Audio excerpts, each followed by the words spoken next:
Right, hi guys. So I bang on about calorie deficit because that's how you lose weight, if that's what you want to do. What is even a calorie deficit? What is it? Let's go back to the beginnings. Let's get some foundation knowledge on point.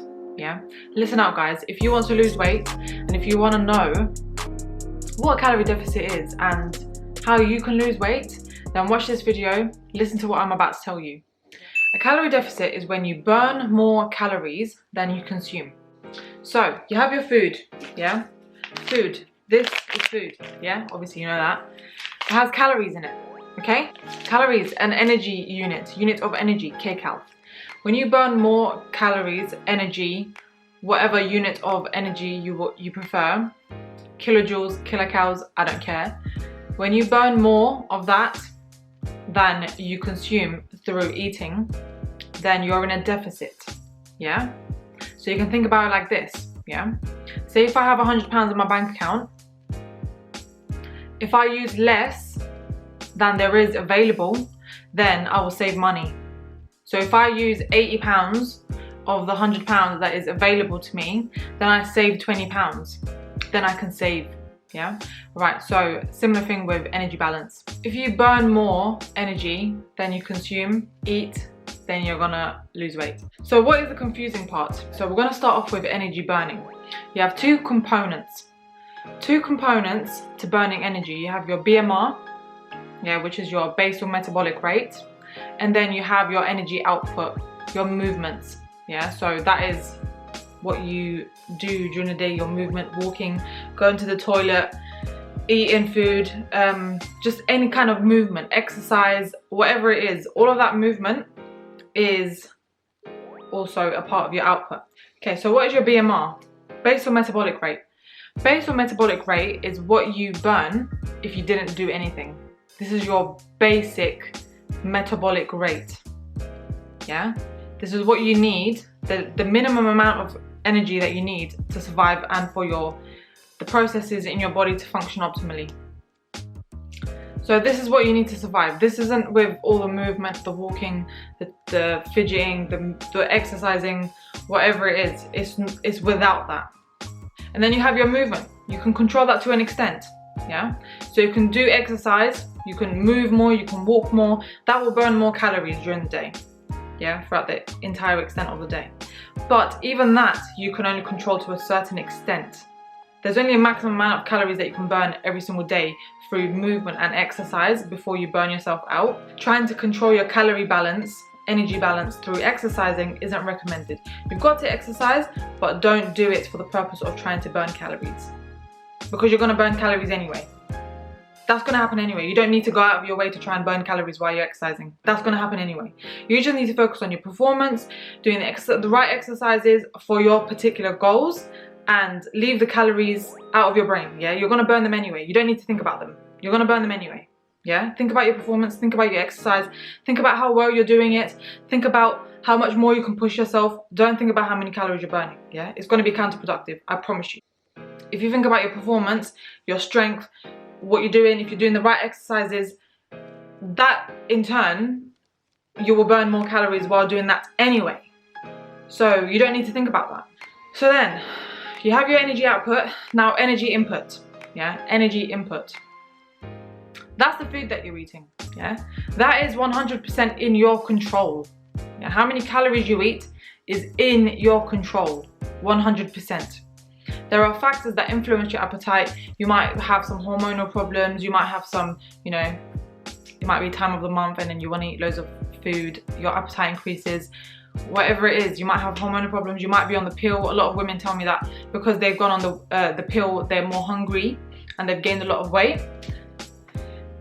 It makes it harder. It definitely makes it harder, like much more difficult to eat the appropriate amount that your body needs, but it can be done. There are ways that you can control your energy consumption through food, even if you're more hungry. Genetics, man, genetics. You might not be blessed with the best genetics when it comes to your metabolism, but there are still ways to work around it. let's say on an average day, you burn around 2,000 calories. For you to be in a deficit, you want to do around 200 to 300 calorie deficit. So you would be basically aiming to consume 1,800 calories. That's a 200 calorie deficit. That's what you would aim for. Or you can go by the 10 to 20% rule as well. You can do like a 10 to 20% deficit. So if you're a really big person and if you're really heavy and if you want to go on a calorie deficit, say if you're consuming like 3,000, 4,000 calories a day, for example, you wouldn't go straight down to 2,000 calories a day. That's too much of a jump. You'll go by what you're doing already and do a 200 calorie decrease. That way it's more sustainable. You don't have to just eat less in terms of volume. You have to eat less in terms of calories. So what I mean by that is you have two options, for example. I'll give you an example. You have two options. You can have baked potatoes or you can have fried potatoes. The fried potatoes are going to have way more calories than the baked potatoes. So you'd go for the baked potatoes, right? It's going to be just as filling as the fried potatoes, but it's going to be much less calories. So it's less calories, but the volume is still there. You're still going to be full. That's one of the very important things when you're trying to lose weight. If you're trying to lose weight and you're trying to be in a calorie deficit and you're eating like things that aren't filling you up, you're not going to stick to it for very long. You need to eat foods that are going to fill you up, but you're still in a calorie deficit. So what happens when you go into a calorie deficit that is over 300 calories?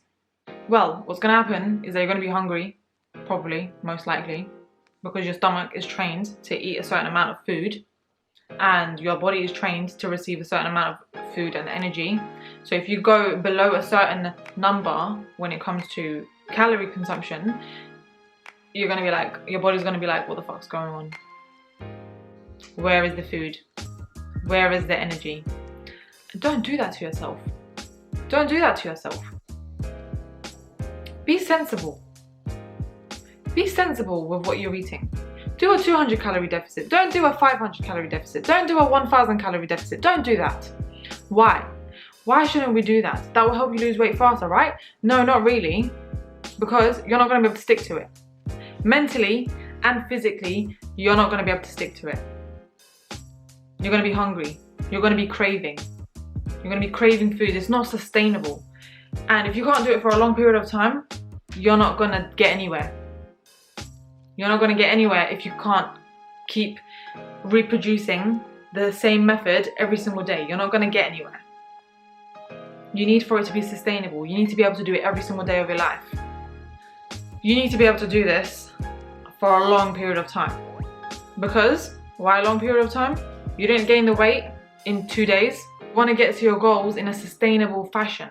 Whatever your goal is, you want it to be sustainable. For example, if I want to put on muscle, and if I do like a session where I'm literally pushing past my boundaries, my limits, and I'm burnt out, the next day I'm going to be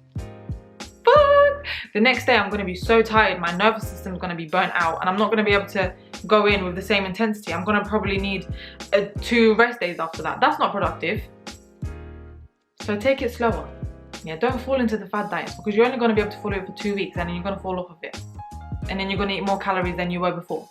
Having a short-term goal is important, but never lose sight of your long-term goals. When you've achieved one of your short-term goals, it does give a very good sense of satisfaction, and you feel good about yourself, and you've accomplished something.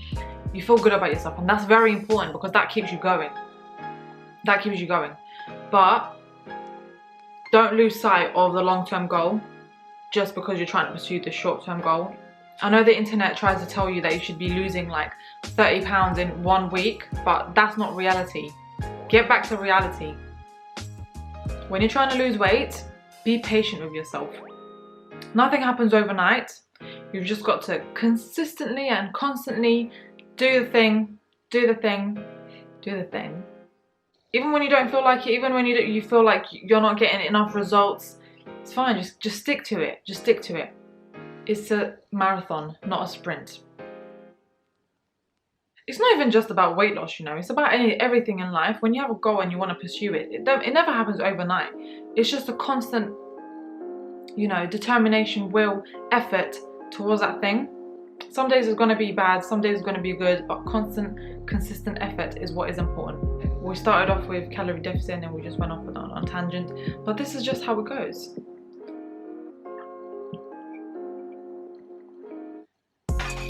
This is how the convo goes. So yeah, I hope you guys took something from this video. I hope it was helpful. I tried to give as much information I can, but also keeping it basic and very easy to understand. Thank you for watching my video, guys. If you haven't subscribed to my channel, please do. Talking in front of a camera makes your throat dry, you know, what the hell. I need some moisture. If you like this video, please leave me a like. If you like this video, please subscribe. It will really help support me so I can continue making these videos for you. I'll see you next time, guys.